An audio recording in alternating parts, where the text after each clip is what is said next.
Hi everyone, welcome to With the Messenger slash With Love Always to My name is Whitney. Okay, this is a Gemini love check-in for the month of February 2026. There's a lot that is happening astrologically speaking, and I just want to tap in for you all to see what's happening in love. There is a retrograde that is coming up.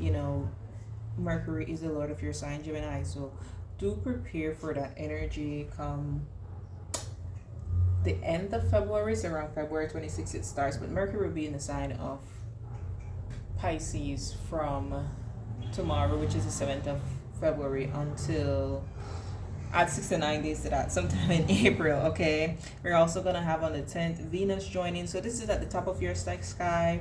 This is about your reputation, so as that relates to love, there could be changes in your relationship status, the way that you're viewed, right? Because the 10th house is the public, so when Venus gets there could be a softness to how you're viewed.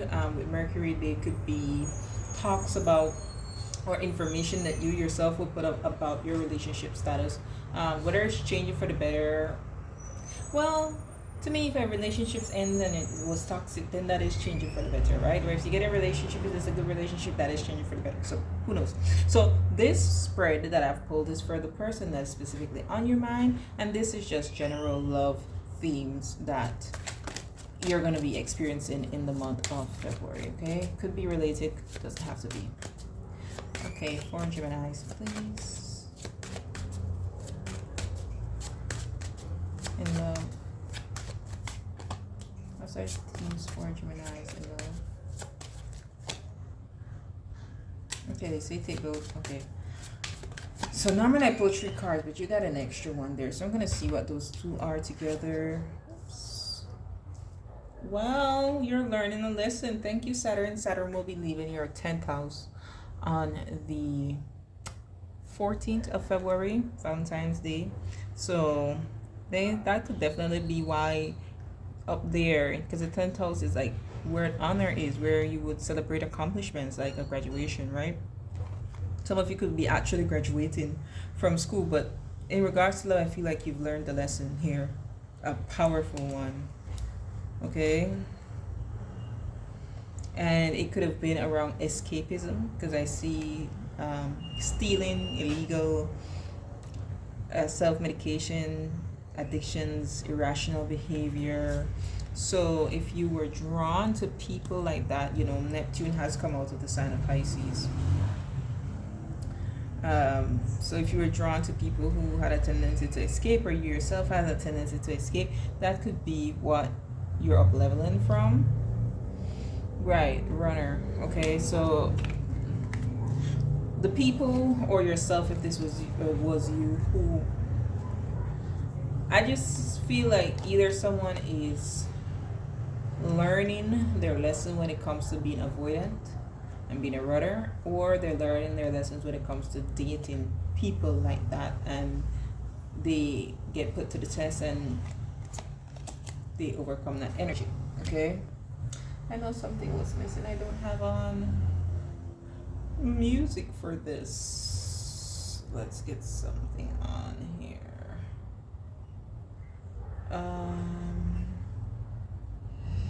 So I'm gonna pull over your other cards, and this is just you versus them. We're gonna do some clarifying energies as well. Ooh, that is way too low. Okay. All right, Geminis. Let's see. You're viewing this person as the Hierophant. The 4 of Wands. Okay, who do you want a commitment with? Or was it someone that you were in a connection with at one point? We will see. They're viewing you as the 8 of Cups. Oh, you're walking away from it. With a 10 of Swords, you're walking away from it. Just want to make sure you can see these cards. Yeah, you're walking away from this. This was someone you were in a relationship with, but you're walking away from it. They're seeing that you're not going to settle, skedaddle, bye-bye. What happened in the past here? The 5 of Pentacles, there was a lack of support. Somebody's insecurities was triggered, or both. both people. Insecurities was triggered. Communication. Mirroring energy. Well, as it relates to communication, there was talks about commitment here. As these three cards just gives me marriage and commitment energy. So maybe one person wanted to settle down more. That's what maybe you're viewing them as. They wanted a greater level of commitment, a higher level of commitment. Maybe you felt pressured by it. With the 6 of Wands here as a mirroring energy, I feel like you're boating your ego. The outcome is a 7 of Pentacles, so I don't really see much movement happening here with the 7 of Pentacles. This is more taking a step back, taking inventory of things. Let's see what's at the bottom of the deck. Should check this first. The Star, the Lovers, and the King of Wands. Yeah, this is about the status of a connection. About the higher level status of a connection. And with the King of Wands here, definitely the action portion of it. I feel like one person sees the others. Gemini here, Aquarius energy. I feel like one person sees, Taurus as well. I feel like one person sees the other as their wish fulfillment, and the other person just, they're not sure. But why aren't they sure? Let me clarify that part. Why, if it's Gemini spirit, why isn't Gemini sure about this person?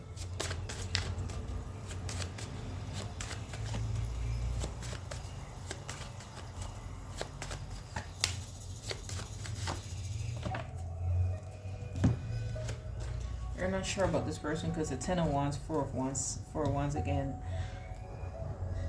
It just seems that being in a connection with this person brings a lot of burden your way. Or there's a lot that maybe you have to defend to be a part of this connection.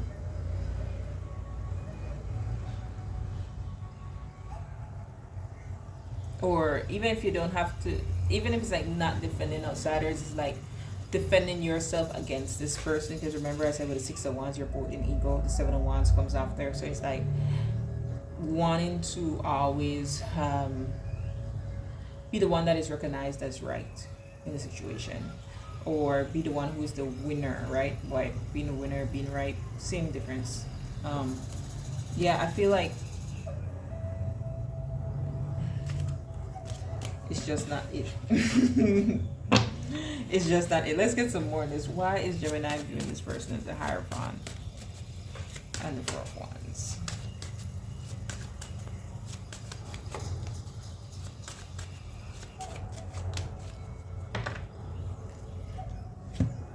Chariot, the 6 of Swords. This person, you know, this person knows exactly what they want and want to move forward in that direction.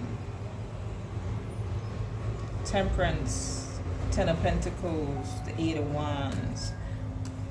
It's like this is the type of person who has their life mapped out.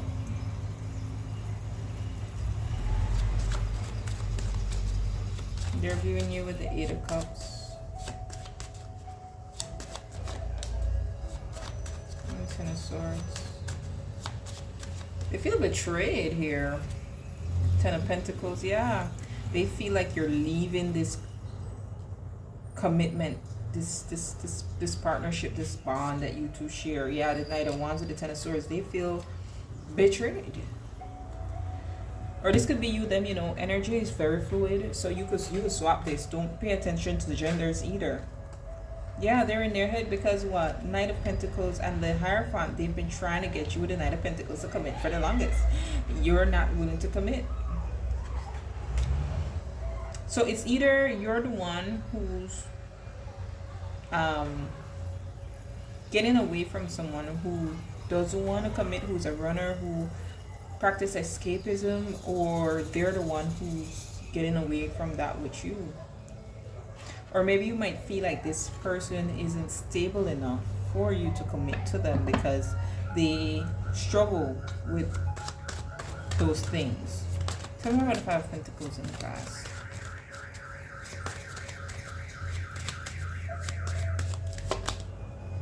The Wheel of Fortune with the Five of Pentacles. It was very unstable here. High Priestess, Queen of Wands, King of Swords. This just gives explosive energy. This gives hiding things, manipulation from a sexual standpoint, manipulation from a logical standpoint, being cold and detached. It isn't screaming love. Though the energy of a committed relationship is here, it does not scream love at all to me. Tell me more about the Ace of Pentacles when it comes to communication. The Magician, yeah, ultimatums, manipulation, Magician energy. I feel like one person shuts down, yeah, one person shuts down the more that happens. Because we have the Four of Cups with the King and Queen of Pentacles, which would have been the ultimate commitment between two people. Boom. Even an ice cream truck. That might be a signal for somebody. But then we have this Ten of Swords. Someone left this established relationship. They're on the fence about it. They don't necessarily want to be in it. Why is the Six of Wands here? So if you're married or you're in a relationship that is public, like maybe online, that I kind of see it, sorry to say, but falling apart. Judgment with the Six of Wands here as and you got a lot of major arcana that is coming out to 1, 2, 3, 4, 5. Yeah, 5. I feel with this Judgment card and the Six of Wands, when it comes to the mirroring energy, it's like you know what to do. You both know what to do because the mirroring energy, the energy is shared between you. You both know what to do, but ego is pushing resistance, and then spirit has to come in and shake things up. You will have a solar eclipse in your 9th house. The 9th house could have to do with committed relationships as well. 2 of Pentacles, 3 of Pentacles, which to me represents some sort of contract. The World card, 5 of Wands, 10 of Wands. Yeah, this is something that's just a lot of conflict and chaos here. So let's see what's the outcome of the 7 of Pentacles.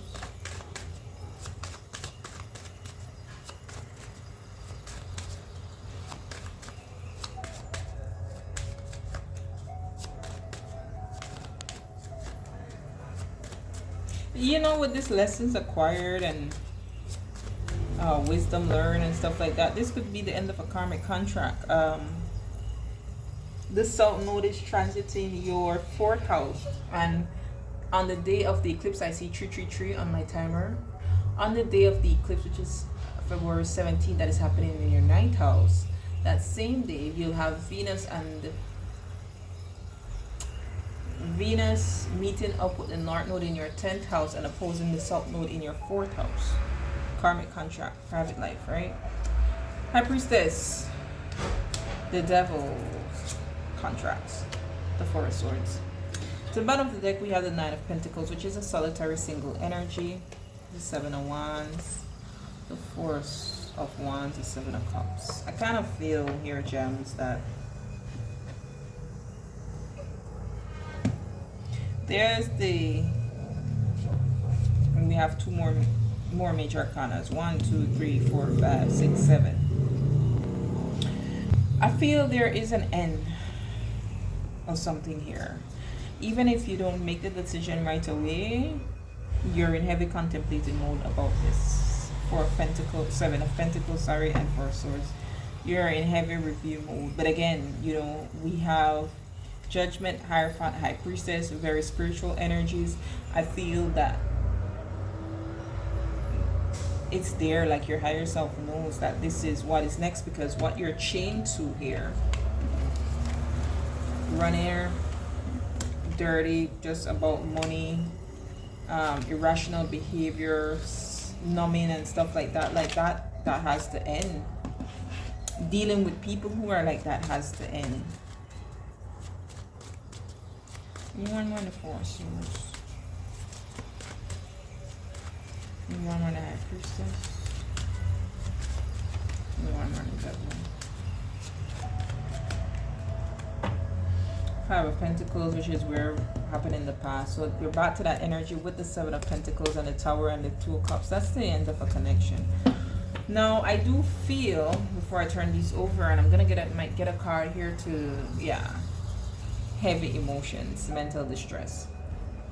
I do feel that there could be a possibility here that the reason why this is not working out is because someone isn't happy. They don't feel like this is their match. Okay. Four of Swords with the Two of Swords. Yeah, it's not possible. It's not working. Devil with the Five of Swords. Look at all these swords. That's that mental distress. Someone is in their head. It does, and that's definitely what the Judgment card is. Look at how this person is holding their head while their higher self is being called to. It's not right. It's not it. High Priestess with the Nine of Wands. So you're always going to be on guard here. If you keep trying and going against your intuition. Maybe one card to speak about whether or not this has to deal with Gemini's. Maybe one card to represent Gemini's energy towards this person.